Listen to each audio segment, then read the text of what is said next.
안녕하세요. 나이 51살에 결혼은 28년 차인 여자입니다.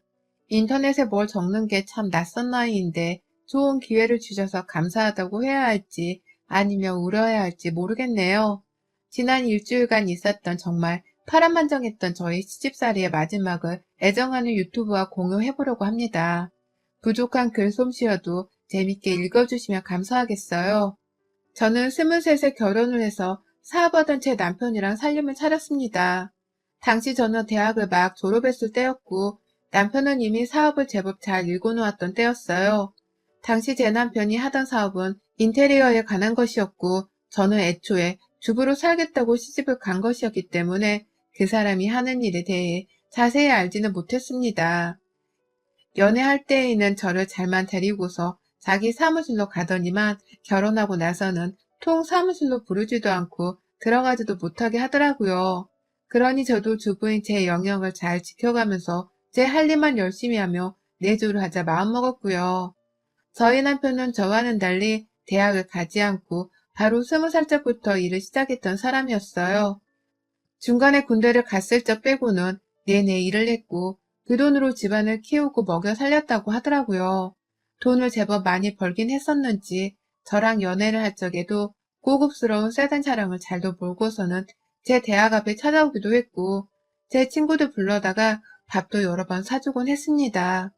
제가 당시 여대를 다니고 있었는데 제 주변 여학생들이 제 남편을 정말 멋있다고 하니 남편도 그게 제법 기가 살고 자존심이 사라졌는지 그렇게 빨빨대면서 저희 학교로 찾아오더라고요. 저야 뭐 그땐 저도 젊었었는지라 친구들한테 내 남친 자랑 좀 하겠다면서 학교로 오는 남편을 절대로 말리지 않았어요.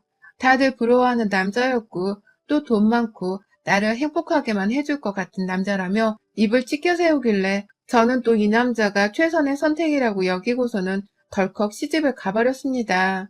기껏 대학까지 나와놓고서는 제대로 된 일자리에서 일 한번 해볼 생각을 하지 못하고서 말이죠. 그렇게 시집을 와서는 처음엔 잘도 살았습니다. 남편이야 뭐 사업이 워낙 바쁜 사람이어서 결혼 초에는 제가 할 게 밥 차려주는 거 말고는 없었어요. 남편이 지방에서 올라온 사람이어서 시댁도 지방에 위치해 있었고 그래서 시부모님을 뵐 일도 아주 가끔뿐이었죠. 그러다 아이 둘을 낳았지만 제가 워낙 아이들을 좋아하는 사람이었는지라 육아가 그리 힘들지는 않았었네요. 남편도 돈을 잘 가져다가 생활비로 쓰라고 주니까 저도 저 편한 대로 먹이고 싶은 거 입히고 싶은 건 아끼지 않고 사다가 애들을 키웠고요. 그때도 가끔씩 시어머니가 서울집으로 올라와서는 이거 비싼 거 아니니? 딱 봐도 가격이 있어 보이는데 넌 이런 거 사다 놓은 거니? 라고 하면서 살림살이에 참견을 하신 적이 있었습니다. 제가 그리 사치를 부린 것도 아니었고 남편이 쓰라고 준 돈에서 영수증까지 모아가며 남편한테 허락을 받고 산 가구였는데 그걸 시어머니가 투덜대며 돈 아깝다 하시더라고요. 한 번이 아니라 집에 애들 본다고 아주 가끔 오실 때마다 매번 말입니다. 그래도 가끔 만나 듣는 잔소리였기 때문에 제가 안 보고 살면 그만이었고 한 귀로 흘려들이면 그만일 문제라 생각을 했어요. 그런데 더 이상 무시를 하고 지나칠 일이 아니게 된 사건이 있었어요.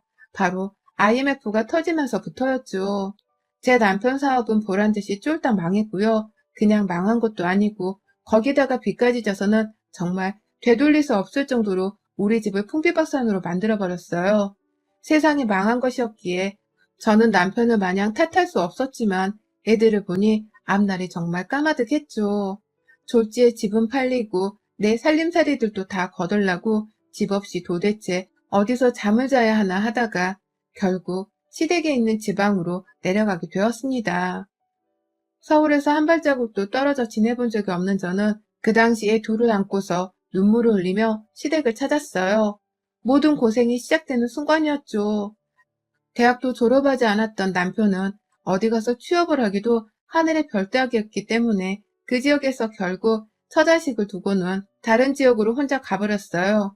한동안 일자리를 구하기가 힘들었는지 소식도 없다가 몇 달 후 무슨 막노동이라도 하는 건지 매달 간간히 용돈 정도의 작은 돈을 보내오더라고요. 그걸로 도저히 애 둘을 키우기가 힘들어서 저도 염치를 무릅쓰고서는 시부모님께 아이를 맡기다시피 하면서 밖을 나돌아다녔어요. 하루는 주방 일을 했다가 또 하루는 공사장 밤 나르는 일을 했다가 정말 제가 할 수 있는 일이란 일은 모두 다 했던 것 같습니다. 나름 그 시절에 서울서 대학 나왔다고 자랑스러워하던 저였는데 하루아침에 남편의 사업 실패로 지방에 내려가선 막노동을 시작한 것이었어요. 그 시절 받았던 주변 사람들로부터의 핍박과 서름은 정말 사연 한 번으로도 모자랄 지경이지만 그럼에도 버텼습니다. 내 새끼들이 있었으니까요. 그리고 그때부터 저는 시어머니로부터 엄청난 시집살이를 당하며 살았어요. 너 내가 두고두고 같이 살 생각을 하긴 했었는데 차라리 잘 됐다. 이렇게 합가를 한 김에 어디 똑바로 살림을 하는지 좀 보자. 라고 하면서 제가 설거지는 어떻게 하는지 또 빨래는 어떻게 하는지 그렇게 참견을 하셨어요. 물을 많이 쓴다고 하면서 말입니다. 남편 없는 시댁에서 애들 키우며 사는 처지였는지라 저도 눈치가 엄청 보이고 또 친정 부모님도 너무 보고 싶고 했거든요. 그런데 시어머니는 기껏 밖에 나가서 개고생을 하며 일을 하고 온 저를 구태여 불러내서는 주방으로 들어가시곤 했어요. 내가 아까 네 새끼들 보느라 설거지를 할 시간이 없었으니 네가 좀 하고 자라. 라고 하면서 그 밤이나 새벽에도 일을 시키시더라고요.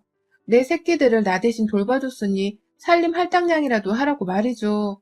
그래서 저 어머님 말씀에 토 한번 달질 않은 채 저 대신 애들을 봐주셔서 감사합니다. 라고 하면서 시키는 살림을 다 했습니다.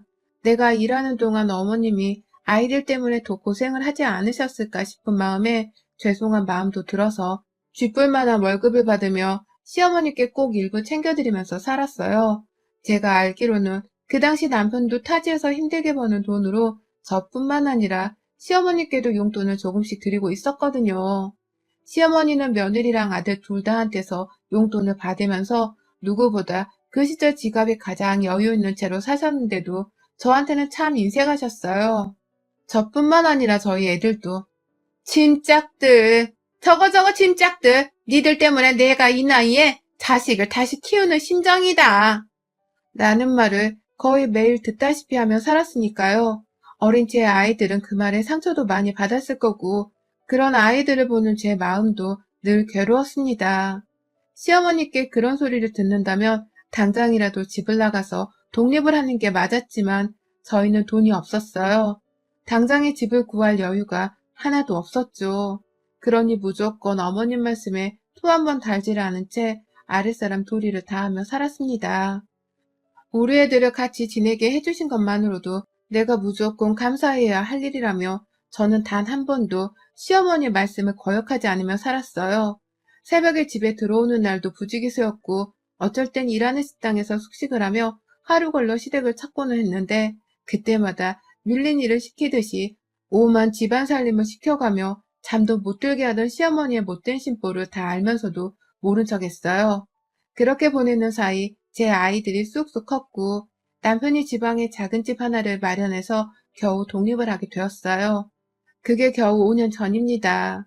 독립을 하고 나서도 저는 계속해서 일하는 식당에서 근무를 했고 남편도 하던 막노동을 하다가 공장 어디에 취직을 해서는 돈을 벌더라고요.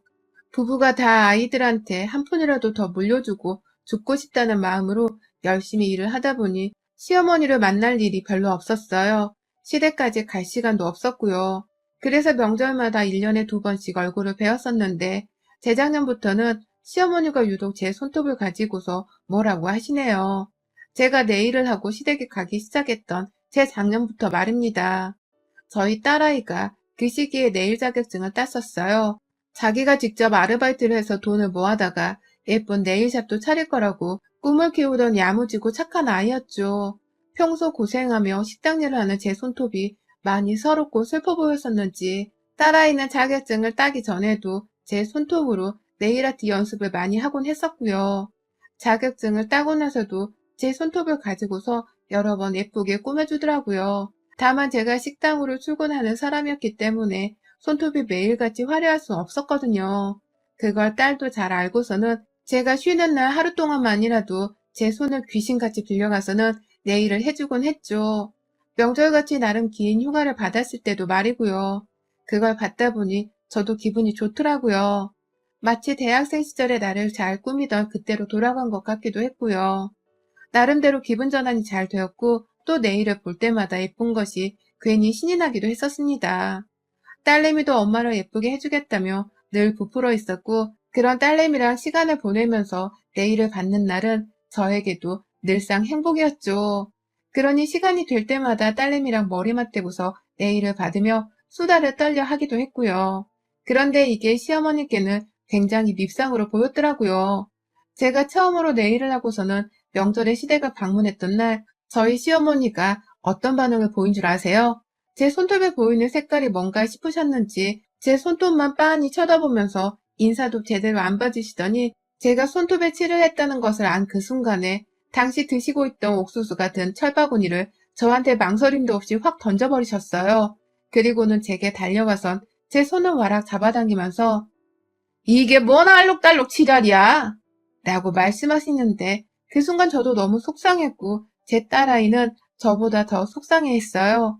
그냥 좀 잠깐 딸내미랑 시간을 내보내며 예쁘게 칠을 해놓은 것 뿐인데 무슨 지랄을 하는 거냐면서 제 손톱을 막 자기 손톱으로 긁어대려고 하시기까지 하셨어요. 그러니 옆에 있던 딸이랑 제 아들이 할머니한테 하지 말라고 시댁에 가자마자 소리를 지르고 남편은 남편대로 왜 이러냐면서 시어머니를 뜯어말리고 정말 별일이 다 있었습니다.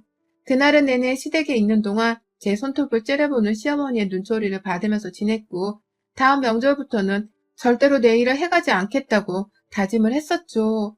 그런데 저희 딸이 워낙 강경했어요. 할머니한테서 욕먹고 눈치 보는 행동 좀 그만하라며 엄마 때문에 자기가 시집에 가기가 싫어 죽겠다면서 속상하다고 울기까지 하는데 그 꼴을 보니 엄마인 저도 화가 나더라고요. 내가 얼마나 시어머니께 무시를 받으며 살았길래 내 딸이 성인이 되어 일이 펑펑 우나 싶어서 말이죠. 딸아이 말에 용기를 가지고서는 그 후 명절에도 계속해서 내일을 받아서 갔어요. 딸내미가 보란듯이 예쁜 걸로 단정한 걸로 명절맞이 내일을 해준 덕분에 저도 공짜로 예쁘장한 손을 얻어서는 시댁에 갔습니다. 처음 두 명절엔 시어머니가 또 달려들면서 당장 지우라고 해코지를 하셨지만 그때도 저희 애들과 남편이 나서서 주제넘는 잔소리 좀 그만하라 확 소리를 질러줬고요. 예상치 못하는 저는 내일 하나 덕분에 시댁에서 조금씩 어깨를 더 펴보기 시작했네요. 저를 감싸주는 제 아이들과 남편 덕분에 제가 모처럼 시댁에서 시어머니 눈치를 보지 않고도 자리에 앉아볼 수 있게 된 것이었습니다. 그러니 제 속은 활짝 피었는데 그러는 사이 시어머니 속은 새까맣게 타들어가고 있었나 봐요. 평생을 하인부리듯 부려먹고 살던 며느리가 다 큰 자식들 손에 감싸지고 또 내일까지 예쁘게 받은 모습이 엄청난 질투의 시선까지 불러낸 것입니다. 이번 추석 당연히 시댁에 가기 싫었지만 시어머니도 백신을 맞으셨고 저희 부부도 백신을 다 맞았는지라 시댁을 찾았어요. 이번에도 딸내미는 엄마 예쁘게 해준다면서 명절 시작 전부터 저를 데려다 앉혀놓고는 손을 예쁘게 꾸며주더라고요. 모처럼 송편 기분을 내주겠다면서 제가 모르는 반짝이를 얹어서는 제가 봐도 참 곱게 만들어줬죠. 그걸 보며 좋아라고서는 딸내미랑 주말을 집에서 쉬며 보내다가 월요일 아침 일찍 시댁을 찾았습니다. 남편이랑 아들까지 다 같이 모여서요. 그리고 저는 인생에서 단 한 번도 경험해보지 못했던 가장 수치스럽고도 억울한 상황을 마주하고야 말았습니다. 시댁 안에 발을 디딘 그 순간에 말입니다. 할머니한테 제대로 된 사랑보다는 늘 골칫거리라는 욕을 얻어먹고 자란 저희 아이들이 그럼에도 할머니라는 이유로 방긋 웃으면서 시댁 문을 열고 들어갔는데 시어머니의 대답 소리가 안 들리더라고요. 분명 그 뒤에 있던 제 시선에 시어머니는 애들 앞에 계셨는데도 말입니다. 그래서 남편도 그렇고 저도 그렇고 누가 먼저 할 것 없이 재짜 시어머니께 저희 왔습니다 라고 하면서 인사를 드렸어요. 그런데 그 순간 제 딸아이가 할머니! 라고 앙칼지게 소리를 치더니만 그 순간 시어머니가 신발을 막 벗고 현관에 들어가려는 제 코앞에 와 계셨어요. 애들 앞에서 인사도 씹은 채 저를 보기만 기다리고 서 있다가 제가 신발 벗고 들어오는 그 순간 제 앞까지 달려오신 겁니다. 한편의 공포물을 보는 듯 저는 간이 떨어질 뻔한 공포를 느끼곤 아이고야! 라면서 비명을 질렀고 옆에서 애들도 놀라 자빠지면서 왜 이러시냐며 어머님을 붙잡았죠. 그런데 그때 시어머니가 제 아이들 팔을 뿌리치고는 당장에 제 손목을 끌어잡아 당기는 게 아니겠어요. 그러더니만 제 딸이 해준 알록달록한 네일을 보시고는 야, 이년아, 너 내 말을 귓등으로도 안 듣냐? 내가 내 집에 올 때 손톱 그거 칠하고 오지 말라고 했지? 라고 하시더니만 갑자기 부엌으로 들어가서는 큼직한 부엌 가위를 가지고 나오시는 게 아니겠어요? 너 내가 그거 오늘 가위로 절단을 내버리고 말 거야. 아니야. 차라리 네 손톱을 잘라버리고 말아야지. 하지 말라는 거 자꾸 말 안 듣고 해오는 이유가 뭐야? 너 같은 년이 나도 안 해본 걸 해가지고 와서 내 집안에서 그 손톱으로 뭘 하겠다는 거야? 어디서 내 아들 돈을 그런 걸 하는데 허투루 쓰고 난리야. 너 돈 아낄 생각 안 하고 감히 내 아들 돈으로 네 몸뚱이나 꾸며대는 짓을 하고 다니는 거야? 이런 죽일 년 같으니 너가 시집와서 재수가 없으니 우리 아들 사업이 망하고 내 팔자가 이렇게 된 건데 너는 감히 내 일을 할 생각을 해? 라고 하면서 말입니다. 그 순간 가장 기겁을 한 건 제 남편이었어요. 이러다 지 마누라 손가락이 절단되겠다면서 시어머니한테는 가위를 당장 내려놓으라고 아주 아우성을 쳐댔고요. 제 딸은 도대체 할머니는 우리 엄마한테 왜 이래요? 우리 엄마가 뭘 그렇게 잘못했다고 손톱에 1년에 몇 번 네일 한 번을 못하냐고요. 이렇게 네일하고 와서도 명절 음식은 우리 엄마 혼자서 다 만드는데 할머니가 왜 하지 말라고 난리냐고요. 그만 좀 해요. 라면서 저를 보호하겠다고 제 앞에 서서는 엄청나게 분노를 했어요. 그간 지 할머니한테서 받은 서름까지 다 털어내겠다는 듯이 말입니다. 그 와중에 제 아들은 혼자 가만히 가족들 싸우는 걸 지켜보고 있고 저는 저대로 속이 터져서는 나 진짜 더는 못 오겠다 여기. 사람 대접 받는 건 죽어서까지 기대하면 안 될 것 같아. 나 진짜 더는 여기서 이러고 못 있겠다. 라며 뒤돌아 혼자 집으로 가겠다며 나가려는 그때 시어머니가 충동적으로 가위를 든 채 저한테로 달려오셨고 딸내미랑 남편이 다 소리를 치는 그 와중에 저는 딱 그 생각이 들더라고요. 내가 이러다 죽겠구나 하는 생각 말입니다. 저도 모르게 놀라 눈을 감는데 갑자기 뭐가 퍽 하는 소리가 들렸어요. 그러더니만 딸내미는 엉엉 울면서 잘했다고 일어서고 남편부터 아들까지 다들 막 횡성수설을 하더라고요. 그제서야 저도 눈을 떠봤더니 아유 세상에 계속 침묵을 지키고 있던 저희 아들이 저한테로 달려오던 시어머니한테 바로 발을 걸어 넘어뜨려서는 그 자리에서 방바닥에 고꾸라뜨렸더라고요. 그러니 딸아이도 잘했다고 달려들어선 시어머니를 바닥에 고정시켰고 남편도 힘을 보태겠다고 달려들고 그리고 전 절대로 이대로 시어머니를 가만 놔두기엔 속 터진다면서 바로 경찰에 신고를 했습니다. 그냥 넘기고 싶지가 않았고 어디 정신병원이라도 쳐넣어야 하나 싶더라고요. 정신이 아파서 그러신 게 아니라 나를 싫어한다는 이유만으로 저한테 가위를 들고 달려온 것을 저는 너무나 잘 알고 있었거든요. 그러니 저도 그냥 모른 척 넘어갈 수가 없었습니다. 이건 제 아이들뿐만 아니라 남편도 같은 생각이었고요. 결국 경찰에 신고를 했고 상황을 전달하니 경찰분들이 오셨다가 요양원의 정신병원 연락처를 알려주시더라고요.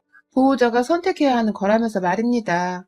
다친 사람은 없으니 상해죄로 잡아가기도 힘들고 그렇다고 합의를 한다면 신고를 한 이유가 없을 테니 만약 아프신 거라면 치료라도 받아보라면서 먼저 저희한테 병원들 번호 목록을 막 보여주는데 옳다구나 싶더라고요. 정말 남편한테 상의 한번 하질 않은 채 바로 전화를 걸었어요. 시댁에서 가장 가까이 있다는 요양원으로 말입니다. 요즘 코로나로 요양원에 입소하면 가족들이 서로 잘 보지도 못하고 더 위험하다고 생각을 하는 건지 지금 당장 입소시켜도 되냐고 하는데 병원에서 당장 다음날 집으로 찾아오겠단 말을 하더라고요. 그렇게 저희는 얼떨결에 시어머니를 요양원에 보내버리게 되었습니다. 실제로 제 기준에서는 정신이 많이 아픈 분 같기도 해서 확 정신병원에 쳐넣어 드릴까 싶은 충동도 있었는데요. 그럼에도 그 어렵던 지난 시절 우리 가족들이 옆에서 같이 살게 해주신 것만으로도 어딘가 싶어서 그 은혜는 갚기로 했어요. 그게 바로 정신병원이 아닌 요양원에 집어넣어 드리는 것이었습니다. 요양병원이 아니어서 요양원은 입소 절차가 비교적 간단했고요. 입소시키는 그 과정에서 저보다 제 남편이 더 열을 올리면서 입소 수속을 밟았네요. 시어머니는 뒤늦게야 자기 들어가는 곳이 요양원이라면서 안 가겠다고 아주 발악을 하셨고 저희 부부는 마지막 들어가는 어머님의 뒤를 다 보지도 않고서는 보란듯이 그 자리에서 요양원에 빠져나왔습니다. 나서는 길에 저는 그만 울었어요. 시어머니께 죄송해서가 아니라 그간 당하고 억압했던 그 서름이 한꺼번에 밀려와서 말입니다.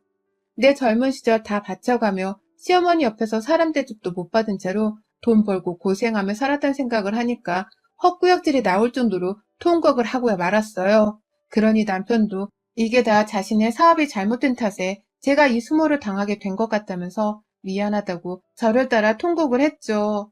결국 돈이 없어서 우리가 참 고생을 오래도록 하고 살았다는 얘기를 나누면서까지 그 자리에서 저희 부부는 한참을 목 놓아 울었습니다. 누가 보면 요양원에 있던 부모라도 잃은 자식들 마냥 말입니다. 집으로 돌아오니 딸내미는 너무너무 수고했다면서 제 손에 네일을 해주네요. 시어머니 생각이 나지 않도록 새로운 디자인으로 더 예쁘게 손톱을 만들어주겠다면서 말입니다. 그러면서 자기가 돈 더 많이 벌어다가 엄마한테 줄 테니 하루빨리 식당도 그만두고 편하게 좀 살아보라고 하는데 얼마나 자식 덕분에 마음이 든든하고 행복한지요. 우리 부부는 그렇게 요양원 앞에서 통곡을 하다 왔는데 집안에서 자식들한테 위로를 받으니 그 억하 심정이 싹 다 가신 기분이었어요. 가위에 손톱 잘릴 뻔한 저도 마찬가지였고요. 그리고 딱 이틀이 지났는데 시어머니는 병원 전화를 빌려서는 그렇게 저희 집으로 전화를 해대십니다. 제발 자기를 좀 집으로 돌려보내달라면서 말입니다. 간식거리도 저희 부부가 한 번은 사다 드린 적이 없었고 입원비가 나가는 게 부담스러워서 따로 용돈을 보내드린 적이 없었는데요. 어머님은 그 안에서 먹고 싶은 과자도 못 먹고 있다면서 힘들어 죽겠다고 눈물까지 보이시더라고요. 그러니 저는 그러게 진작에 며느리한테 좀 사람 대접하듯 잘해주지 그러셨어요. 라고 하고선 기분 좋게 전화를 끊었네요. 이대로 전 딸내미 말처럼 더 이상 시모 눈치를 보지 않고서 내일도 잘 받아가며 내 손톱을 기분 내킬 때마다 더 예쁘게 꾸며내고 살려 합니다. 이제라도 그렇게 나를 위해 사는 모습을 보이며 딸에게도 좋은 모습을 보여주고 싶단 책임감이 드네요. 너무 늦지 않았길 바라는 마음으로 말입니다. 여러분의 생각은 댓글로 남겨주세요. 오늘도 시청해주셔서 정말 감사합니다.